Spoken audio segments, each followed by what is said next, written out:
মুহাম্মদ সাল্লাল্লাহু আলাইহি সাল্লামের ১৪০০ বছরের আগের বাণী আজ বিজ্ঞানীরা প্রমাণ পেয়েছে।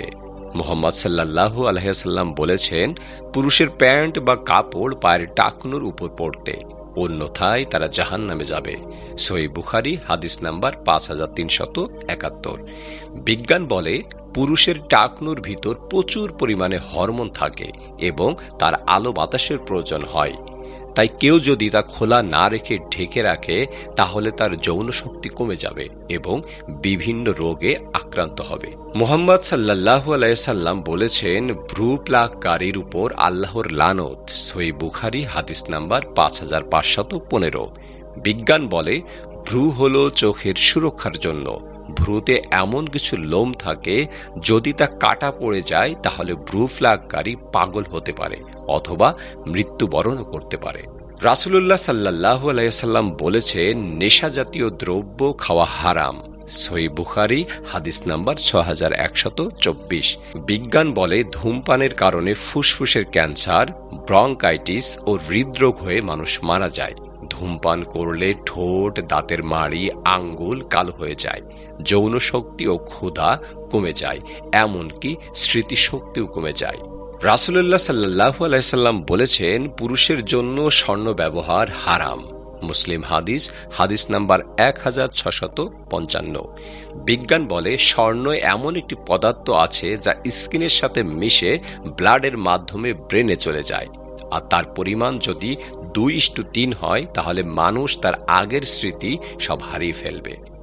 রাসূলুল্লাহ সাল্লাল্লাহু আলাইহি সাল্লাম বলেছেন, ঘুমানোর সময় আলো নিভিয়ে এবং ডান কাত হয়ে ঘুমাতে। সহিহ বুখারী হাদিস নাম্বার ৩২৮০। বিজ্ঞান বলে, ডান কাত হয়ে ঘুমালে হার্ট ভালো করে পাম্প করে, আর লাইট না নিভিয়ে ঘুমালে ব্রেনের অ্যানাটমি রস শরীরে প্রবেশ করতে পারে না, যার ফলে ক্যান্সার হওয়ার খুব সম্ভাবনা থাকে। রাসূল সাল্লাল্লাহু আলাইহি সাল্লাম বলেছেন, তোমরা গোঁফ ছেঁটে ফেলো এবং দাড়ি রাখো। সহিহ মুসলিম হাদিস নাম্বার ৪৯৩। বিজ্ঞান বলে, দাড়ি না রাখলে স্কিন ক্যান্সার, ফুসফুসের ইনফেকশন এবং ৪০-এর আগে যৌবন হারানোর সম্ভাবনা থাকে। আল্লাহ তাআলা বলেন, আর ব্যভিচারের কাছেও যেও না, নিশ্চয়ই এটা অশ্লীল কাজ এবং ধ্বংসের পথ। সূরা বনী ইসরাইল আয়াত নাম্বার ৩২। নেশাগ্রস্ত শয়তানের কাজ, মাইদা আয়াত নাম্বার ৯০। বিজ্ঞান বলে, পর্নোগ্রাফি ও অশ্লীল সম্পর্ক সহ বিভিন্ন মাদক দ্রব্য নেশায় যদি কেউ জড়িয়ে পড়ে, তাহলে তার ব্রেনের ফরেন্টাল এরিয়া পরিচালনা করার সেলগুলো থরথর করে কাঁপতে থাকে এবং অস্থির হয়ে যায়, যার ফলে সে নেশাগ্রস্ত হয়ে মাতাল ও অসুস্থের মতো জীবন পরিচালনা করে এবং তা তাকে ধ্বংসের দিকে ঠেলে দেয়। আল্লাহ বলেন, আর যখন কোরআন পাঠ করা হয় তখন তাতে কান লাগিয়ে রাখো এবং নিশ্চুপ থাকো, যাতে তোমাদের উপর রহমত হয়। সূরা আরাফ আয়াত নাম্বার ২০৪।